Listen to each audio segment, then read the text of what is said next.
This conference will now be recorded.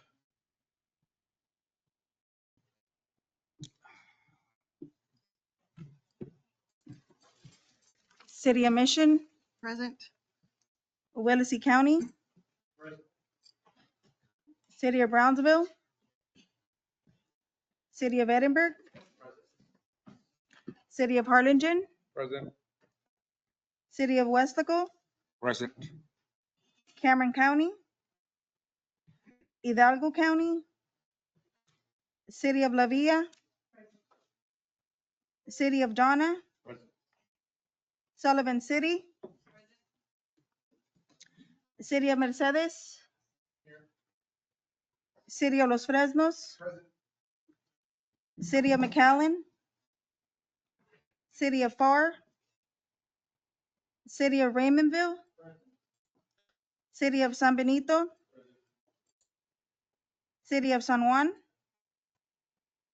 UTRGV, South Texas College,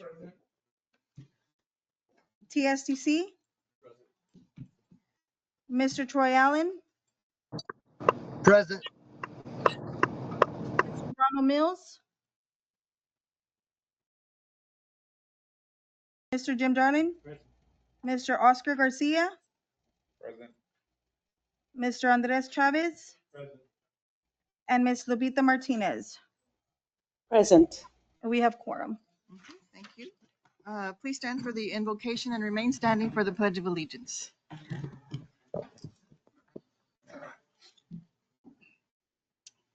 Let us pray. Heavenly Father, we begin this meeting by giving you thanks for the opportunity to gather here today. Merciful God, you remind us of your words that you're always with us and will never leave us. You are the place that we find comfort, refuge, and peace. Open our ears so we can hear your voice and our hearts to receive your word. Guide us during our discussions here today as we conduct business that will affect the citizens of the Rio Grande Valley. Give us the clarity of mind to act in their best interest and not ours. We pray that this meeting is successful, productive, and blessed. Almighty God, we give you the glory for what we accomplish. In Jesus' name we pray, amen. Pledge allegiance to the flag of the United States of America, and to the republic for which it stands, one nation, under God, indivisible, with liberty and justice for all. Okay. Next item is the approval of minutes from June the 25th. Has everybody had a chance to look over that? Okay. There's a motion and a second to accept the minutes as presented. All in favor say aye. Aye. Let's see. Next item is public comment, and I do have a Santiago Salinas Jr. Is he present?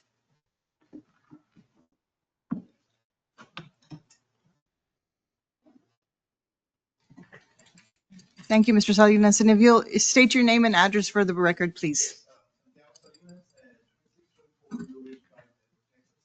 Thank you.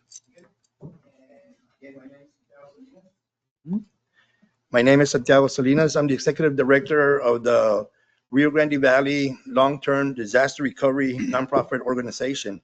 And on behalf of our organization, our Board of Directors, and our Board President, Ms. Susan Helms, who kindly sends her regards for not being able to attend today's meeting, we just wanted to, make our presence known here, introduce ourselves, and maybe with some of you all reintroduce ourselves, our organization.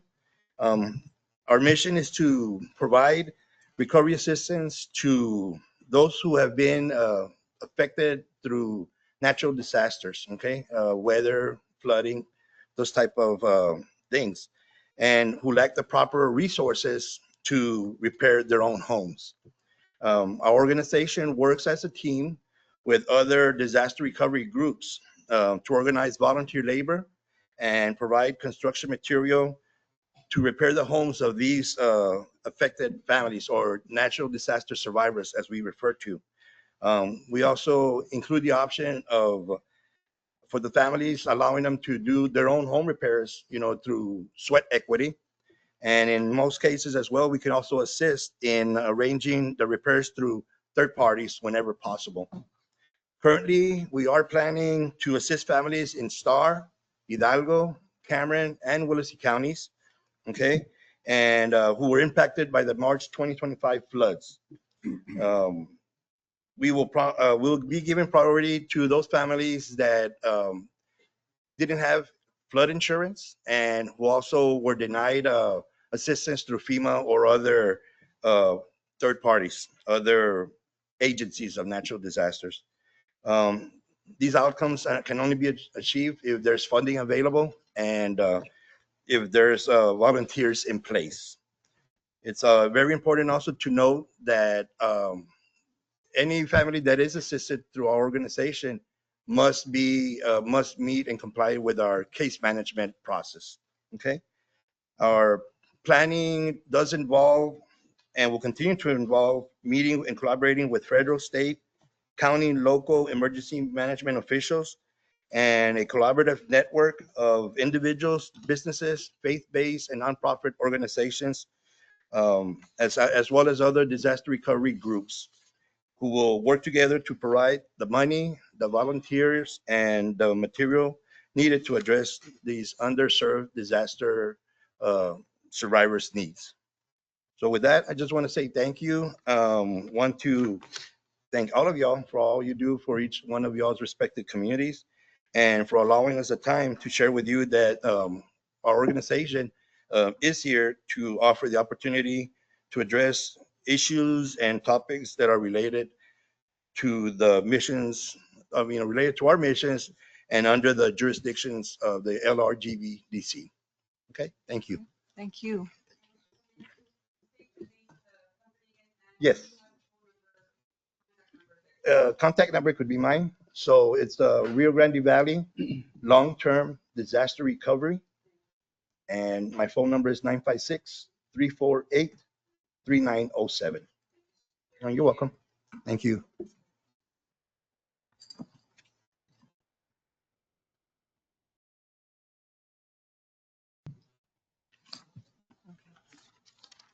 Mayor, oh, I apologize.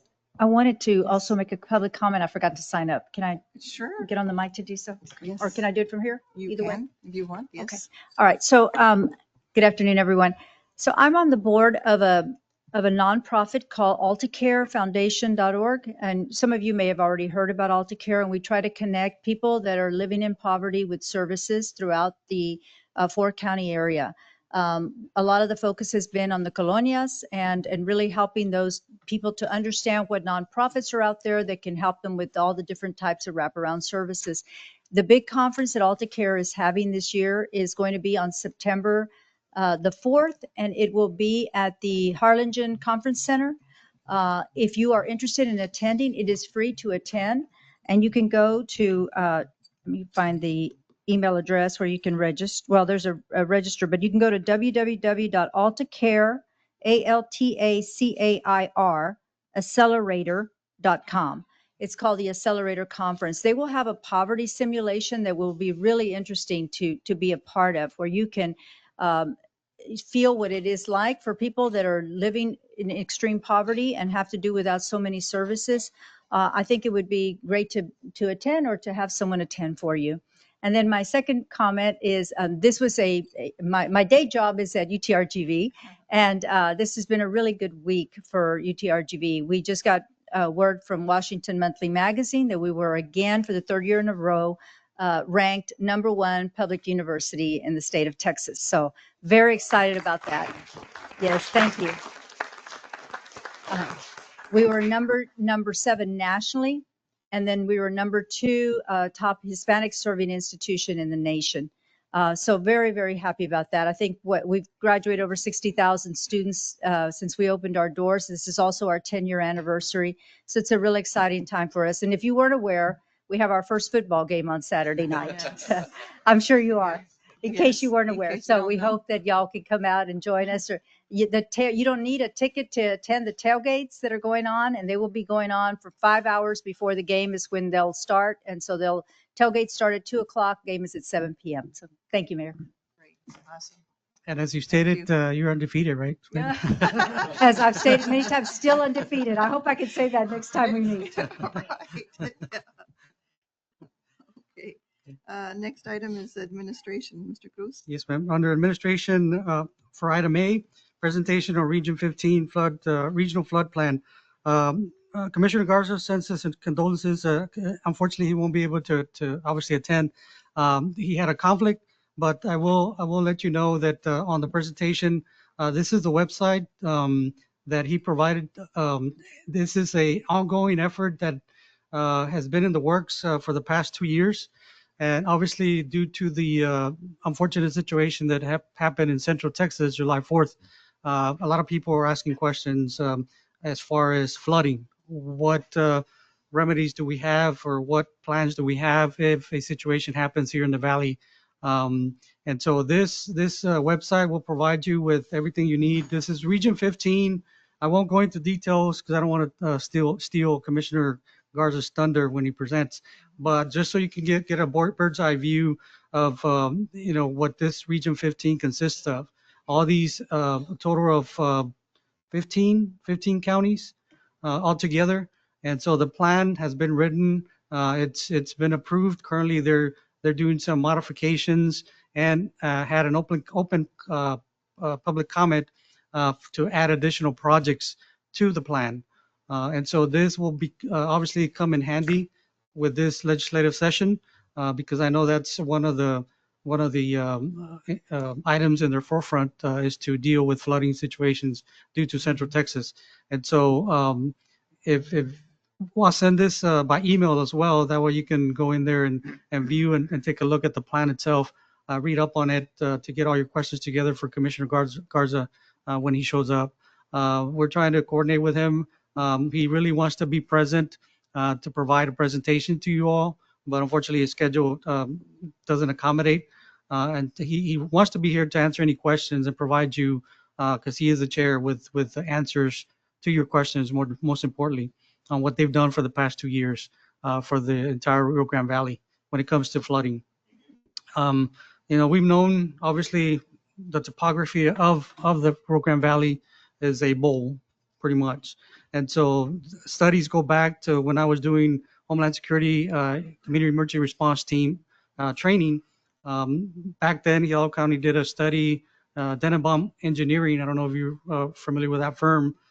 They estimated we can probably sustain anywhere between 23 to 24 feet of inundation within the valley. Now, a storm surge is a little bit different coming from the coast. They could probably reach up to Los Fresnos area.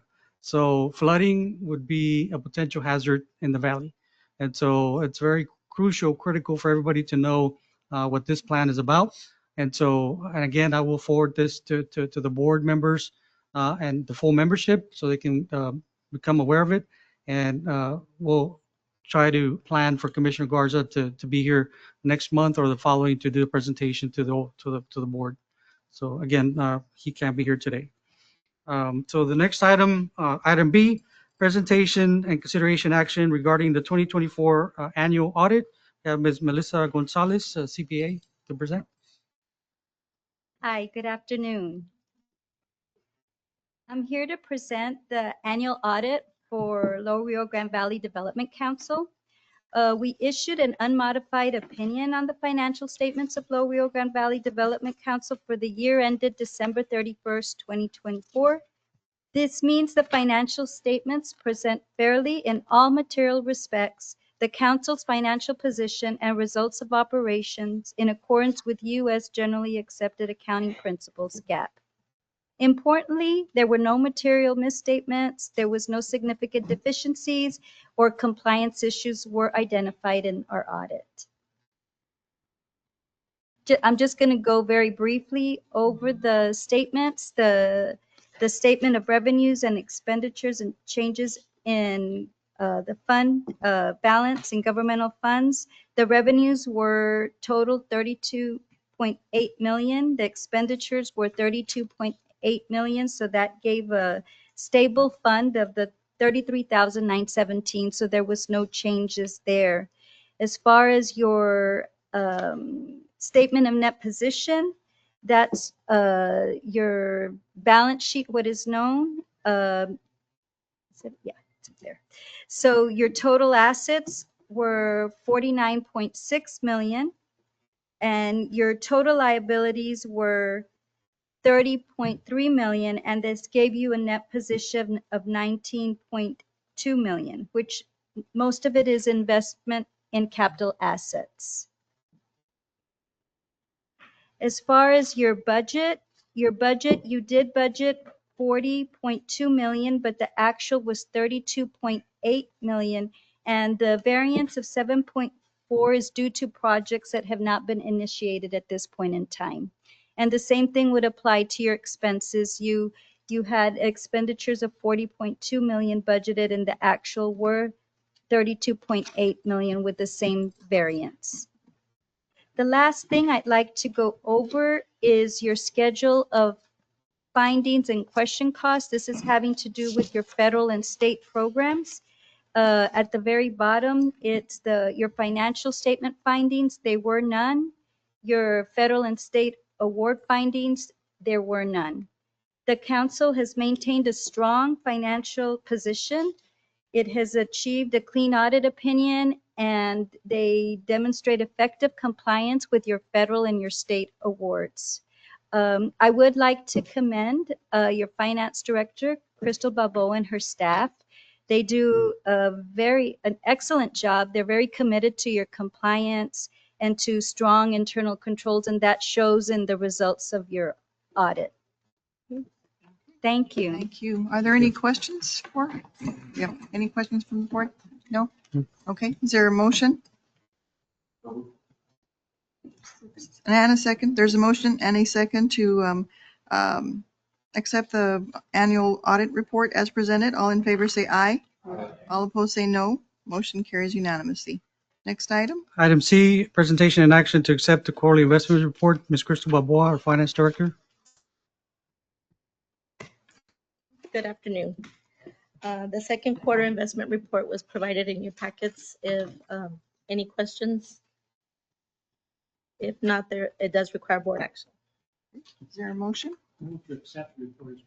Okay. Is there a second? There's a motion and a second to accept the quarterly report, investment report as presented. All in favor say aye.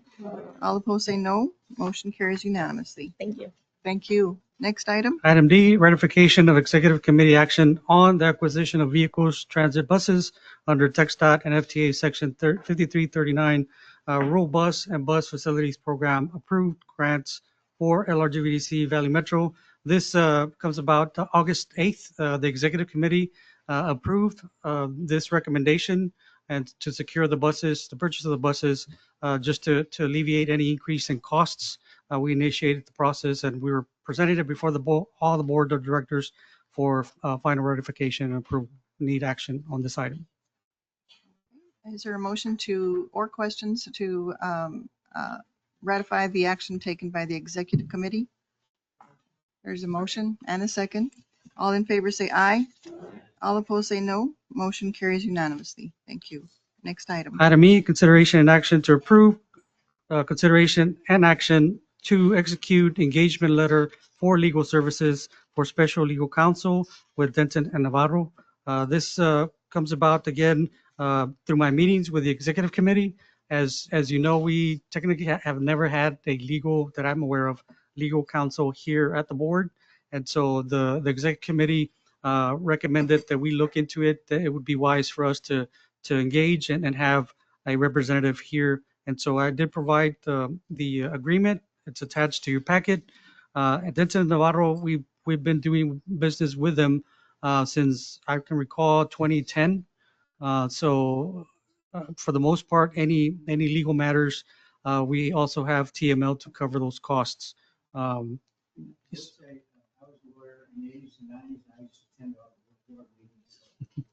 We have had that in the past. Okay. Yeah. That was before my time, Mayor. But I'll move approval of the agreement with Denton et al. There's a motion and a second. Any discussion? Okay, all in favor say aye. All opposed say no. Motion carries unanimously. Thank you. Next item, executive director report.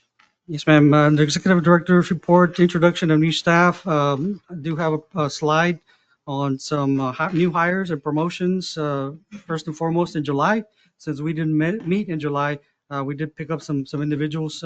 Jesse Rodriguez, IT support specialist for RGV 911. Lisbeth Salazar, our media designer for RGV 911. Juan Perez Zavala, field supervisor for Valley Metro. Analisa Rodriguez, our HR assistant for LRGVDC. Promotions, Leticia Gasca, Field Supervisor for Valley Metro, and Ms. Melissa Gonzalez Rosas, Director of Community Economic Development.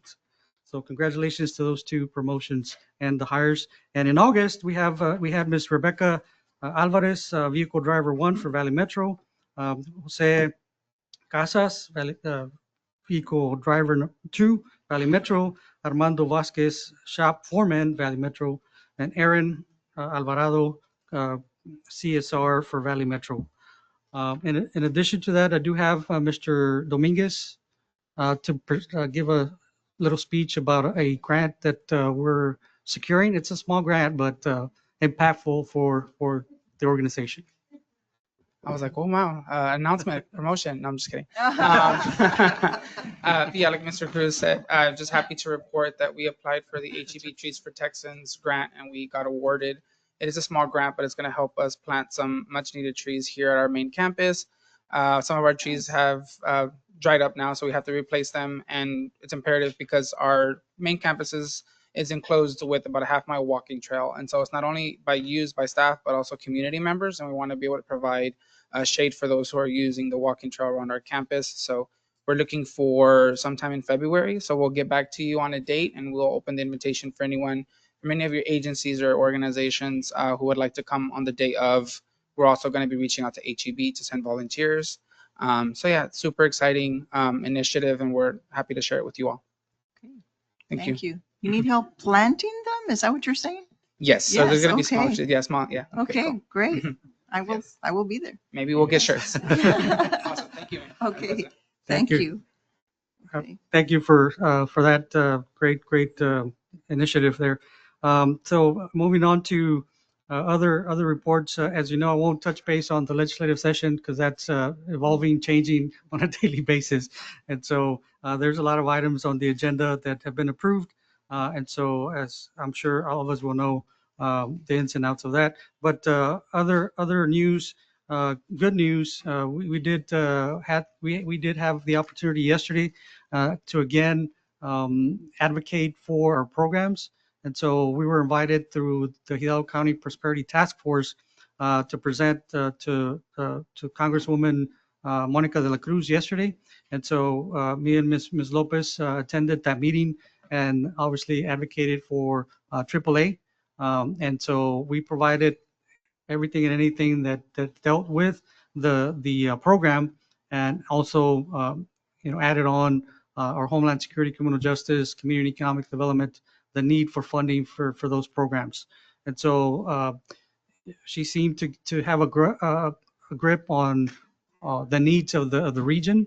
And so she took the information, and obviously again we had as you know, you all wrote a letter signed by the chair to all the representatives in our area. We did ship a box of testimonials and all sorts of things to their Washington office, so they received that. And so and again, that is something that's work in progress. The budget is changing on a daily basis. We're hoping that obviously Congress gets back. I don't know if it'll be in time for them to approve a new budget, but we can only hope and pray that a continued resolution, which pretty much brings the old funding that we had before into the new year at the same levels. So we would continue to be funded. For the most part, as you know, back in March, all our programs were in limbo. Some were on the table to get chopped, to get removed from the budget. But as of last month, AAA is back on the table, and it looks like steady funding will be allocated to those programs. In addition to that, as you more than likely recently heard, FEMA is another program that's back on the table for funding. And so that ties into our Homeland Security program. under a state Homeland Security program. And so we provide those funds for our first responder community so they can obviously buy the equipment they need every year for any type of disasters. So great news for that program. Overall, the state of Texas received an increase of, I want to say 12 million. And so that's great news. Where that money is going to go, we don't know. Maybe to Central Texas, maybe to the Valley. But I know that obviously the border is highly concentrated and they pay attention to that for the most part. So we're hoping to get additional monies. And obviously, unfortunately, it took a disaster for that to happen. That's my opinion. But I hope that they take a good look at that program and reinstate emergency preparedness. That goes back to when I was, again, with the Homeland Security program, teaching citizens on the community emergency response teams, how to respond to emergencies, fires, floods, hurricanes. And so it's obviously we are in serious need of that happening again. We are a flood prone area. And so again, we're going to advocate for any and all sorts of funding that we can get for that program and continue to receive in years to come. So I believe that's all I have for that. And when you talk about flooding, my understanding is, remember all the levees are taken over by the U.S. Air Force. My understanding from IBWC is they're interested in the river and the banks, but not the levees. And so they should be continued to operate and maintain the levee system, IBWC, and not the Air Force. That's unofficial, but that's the report I got last week. Okay. Well, that's also good news. Yeah. Okay, great. Okay. Next item are the department reports. Department reports, Community Economic Development, Ms. Melissa Gonzalez Rosas. Good afternoon, everybody. Nice to see y'all. I wasn't here in June, so it's good to see good faces. Now, I have 3 agenda items, Mayor. I'm going to go through them real quickly. My first agenda item is for consideration and action to approve the bylaws for our STC3 or STC4, which is our South Texas Clean Cities Coalition. We need our bylaws in order to be able to get organized, in order for our members to be able to do what we need to do, and they get all our stuff back to DOE. So I'm asking for approval of the bylaws. They were in your packet, so if you have any questions, I'll entertain them at this moment. Are there any questions or discussion or a motion to be offered?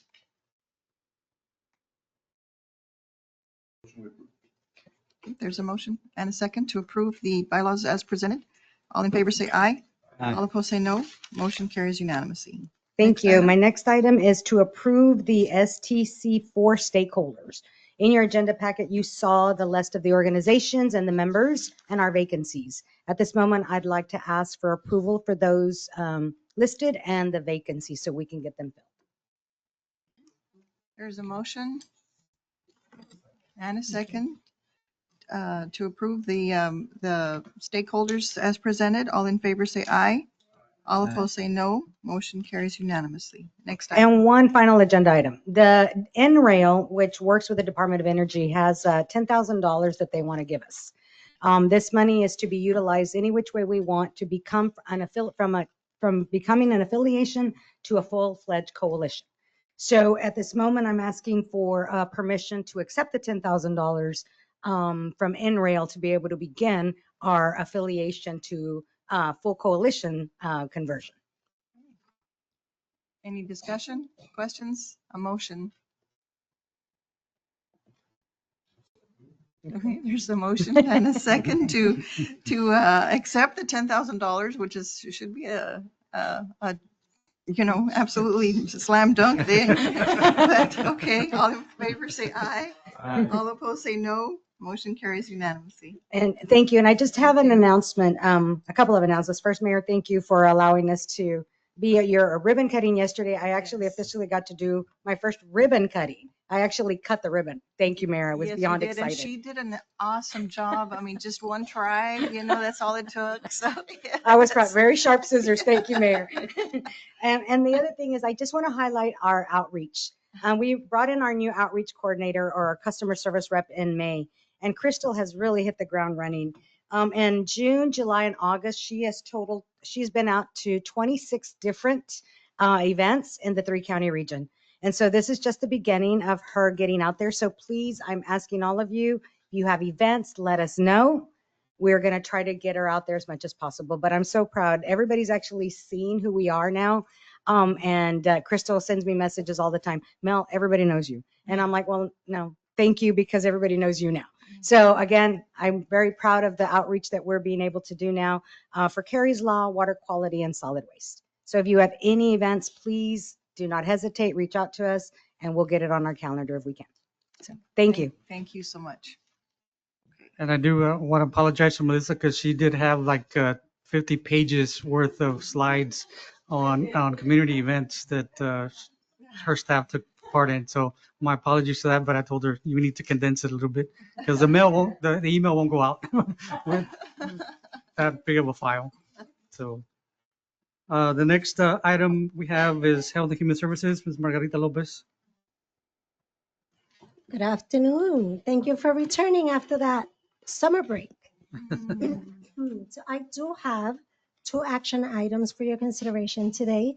As you know, aging has been all over all platforms and all means of news. We do intend and we continue to work hard to continue to be in compliance and protect the funds that we do have. So with all that said, action item for your consideration number 1 is we're asking consideration and action for you to approve the direct purchase of services contractors list. The AAA staff seeks approval to utilize the direct purchase of services contractors list for the fiscal year 25-26.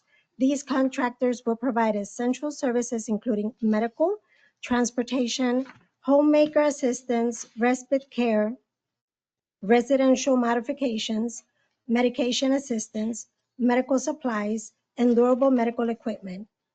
I did attach a list of these vendors, Exhibit 1-1, for detailed information on the contractors and the services that they offer for your review. Okay, thank you for that. Any questions? Discussion or a motion? There's a motion and a second to approve the direct purchase of services contractors list as presented. All in favor say aye. All opposed say no. Motion carries unanimously. Next item. Consideration and action to approve the list of subrecipients providing services under the Older American Act, services under Title III. The subrecipients will provide services such as congregate meals, home delivered meals, transportation, senior center operations, and caregiver education and training to seniors in Cameron, Hidalgo, and Willacy County. And the Exhibit 2.1 gives you the list of those. Now, the disclaimer on this is that approval of subrecipients list does not assign funding amounts. Final awards depend on available state and federal funds, which haven't been approved yet. Okay, so all we're approving is the list. Yes, ma'am. Okay. All right, are there any questions? Motion? There's a motion and a second to approve the sub-recipient services list as presented. All in favor say aye. Aye. All opposed say no. Motion carries unanimously. Okay. Next item. I don't have another item. What I do have is the updates on fiscal year 25 and 26. And also I submitted my semi-annual report, which has the data from October to March 2025 for your review. For my updates on what's going on with the Older American Act, it has not been reauthorized since fiscal year 2024. So you may ask, how is it that we are functioning? Well, the funding is stable. Senate appropriations for fiscal 2026 keep levels flat. So I did provide you with the list of appropriations that were identified and approved. These were submitted on December of 2022, and they were approved all across the 2026. That is the list that you see on the monitors. Therefore, although the Old American Act has not been reauthorized yet, however, it is for review, we are able to operate under the appropriations that have been allocated since 2023. And that's why we're still able to provide services this year. What is the challenge? Well, we are relying on a year-to-year appropriation, so that does create uncertainties. However, we continue to do the work, we continue to provide services. We plan to use all the money that we get for 2026 and execute the grants accordingly, the way we've done until now. So that's what's going on. We'll continue to move forward and keep you updated. Okay, thank you so much. Thank you. Any questions? I had a question. Yes. It looks like, so the amounts are the same for 2026 as, and so when we got the proposals from the providers, did they stay the same on the cost? That's a great observation. The only increase that we received at the Senate level was a $2 million for caregiver support, and that's across the nation. Other than that, that is a challenge because the population continues to increase, but the allocations are flat. They remain the same. But we take it. It's Yeah. better than being eliminated. Right, yeah, So we work absolutely. with what we have. We also go, after other funding, the cities have been very helpful, so. Anything else? Okay, Thank you. Next item is public safety under criminal justice, homeland security. Mr. Cesar Medla has a quick update on conference. On everything. Yes, so good afternoon, board president, board members. Thank you for the time. My no agenda items for this meeting, just my standard report that is available to you all for reading. I do want to just go over two items or two things that happened with our department. 2 weeks ago, we did host 45 first responders at our first annual, I guess you can say, advanced active shooter incident management course. This over a 3-day course here in Wesco at Nat Medical Center. So we have 45 individuals from across the region, including some out of towners as well from outside the region, to come and train on this. So there are now 45 more individuals that are better trained to respond to active shooter situations, not just within the jurisdiction, but within schools, within hospitals, within everything. This is every 2 years. So the next one that I'm aiming to bring down is in 2027 or 2028, depending on their availability.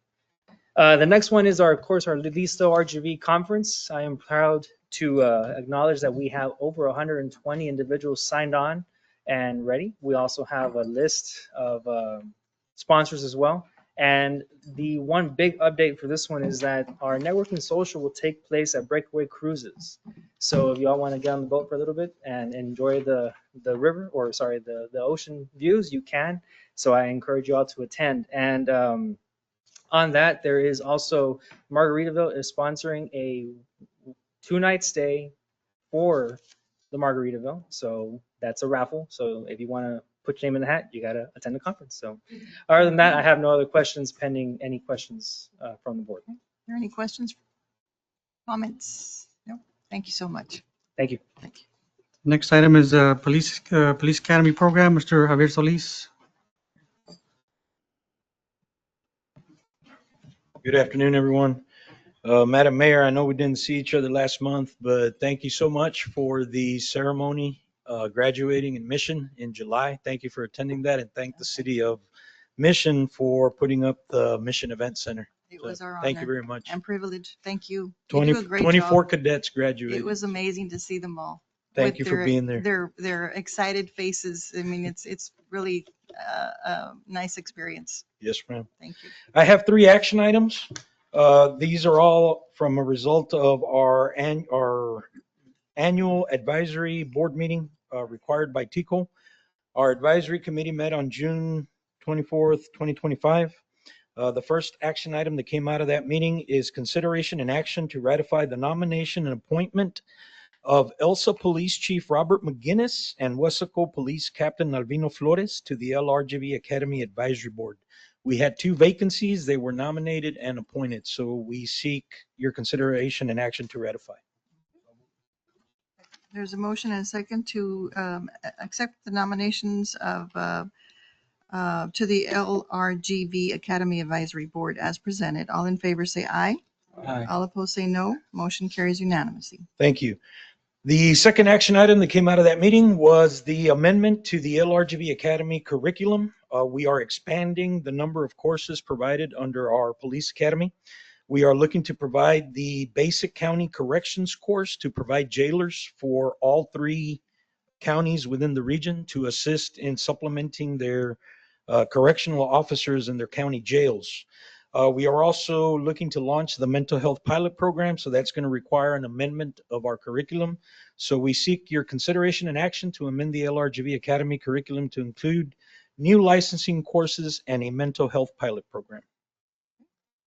Any questions? A motion?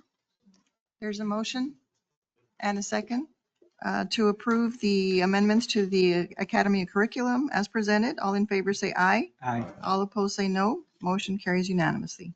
Next item. Thank you.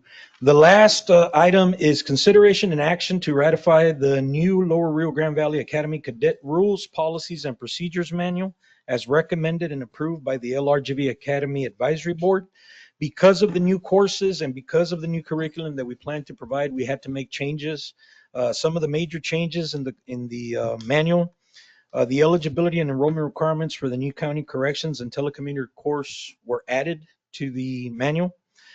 We raised the time limit for marijuana. It used to be 3 years. Now you are disqualified if you've consumed within 5 years.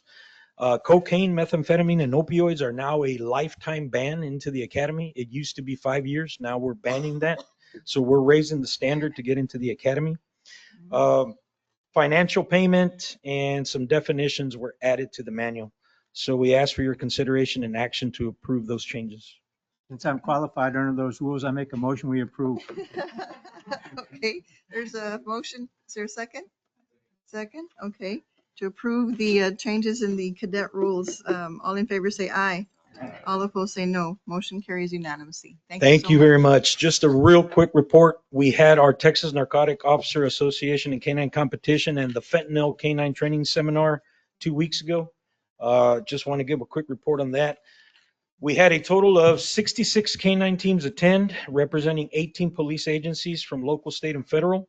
We had 5 international teams come from Nuevo Laredo, Monterrey, Culiacán, and Saltillo, Mexico that attended the seminar. We assisted those Mexican agencies in training their dogs to detect fentanyl south of the border. Here in the Rio Grande Valley, we had a total of 28 canines trained and certified to detect fentanyl. Some of the cities here in the Rio Grande Valley that now have the capability to detect fentanyl with their canine units: the Alamo Police Department, Mission Police Department, Edinburgh Police Department, Brownsville Police Department, San Benito, South Padre Island, Cameron County Sheriff's Office, Hidalgo County Sheriff's Office, Constable Precinct 1 here in Hidalgo, the Edinburgh School District, and the La Jolla ISD School District. We've also come to the end of our training cycle. Our training cycle and grant cycle ran from September 1st, 2023. It ends on Sunday, August 31st, 2025. Our final reporting numbers within the 2 years: total in-service courses taught, 247. Total officers trained within the 2 years, 3,637. Total hours instructed were 8,567 for total contact hour of 157,014 training hours. Our new peace officers, which is our primary mission for the police academy, new peace officers to the region, we had a total of 8 police academies within the 2 years. We had 154 enrolled cadets, 149 passed the TCO licensing exam. So we added 149 peace officers to this region. Our end pass rate is 96.75. So we will be shooting for 100% once again come this next grant cycle. Any questions? Thank you. Thank you all very much for your time. Thank you. Okay. Next item is RGV 911. Sir Dennis Moreno, quick update on a conference coming up as well. Good afternoon, board. No action item, just reports. So if you have any questions, I'll be real brief. I just wanted to take an opportunity to talk about our 3rd annual. I think you guys have this at your desk. Our 3rd annual Public Safety Wellness Seminar. I will say this event began with one simple goal: to support the mental wellness of our 911 telecommunicators. These men and women are our first responders in answering the call when someone's in crisis. Over the years, the seminar has grown, reaching across the entire public safety community and taking importance of taking care of those who take care of us. This year, it's going to be held at the Mission Event Center. So that's going to be on September 30th. I want to extend a special thank you to our board president, Mayor Nori Garza, who will be providing opening remarks. I will say your commitment highlighting the importance of mental health in our public safety community will set the right tone. So I thank you for that. We are going to be honoring 2 keynote speakers for this event. That's going to be Mr. Chris Fields, who is a retired firefighter for the Oklahoma City Fire Department, and also Mr. Brock Bevell. He's also a retired detective for the Arizona PD. Their message will connect deeply with anyone serving and protecting others while managing their struggles while committing the job they do. So this year, we're also going to be featuring an exhibit hall. So we're going to also be bringing resources and services to our community members, therefore our public safety folks, and we'll continue to invest on the wellness for our first responders, our telecommunicators at this seminar. So this is a reflection of that. I will also add, this event is free to the community, so you guys are welcome to share that to your community members, your PDs, all your public safety wellness seminars, and I welcome you all to come and attend this event as well. We do have a QR code that's on there. You're welcome to scan it, register that. It's a free event, an all-day event, and we're also going to take an opportunity to recognize our TC of the Year along with our Sandra Coronado Award. That's going to be an award that we're going to be issuing out to our telecommunicators. So it's just a reflection of them. They're our responders, and I hope you guys take an opportunity to go out there and support them as well. If you guys have any questions, please let me know. Any questions, comments? Thank you for providing this service. It's very much in need. Absolutely. Absolutely. Thank you, Mayor. Thank you. Appreciate that. Okay. So next item is transportation, Valley Metro. Sir Tom Logan. Good afternoon. There's no action items. Quick report. Year-to-date passenger count is 739,000. Service hours, 89,000. And service miles is 1.9 million miles that we have provided. Wow. So very healthy system right now. Yes. Thank you. Thank you.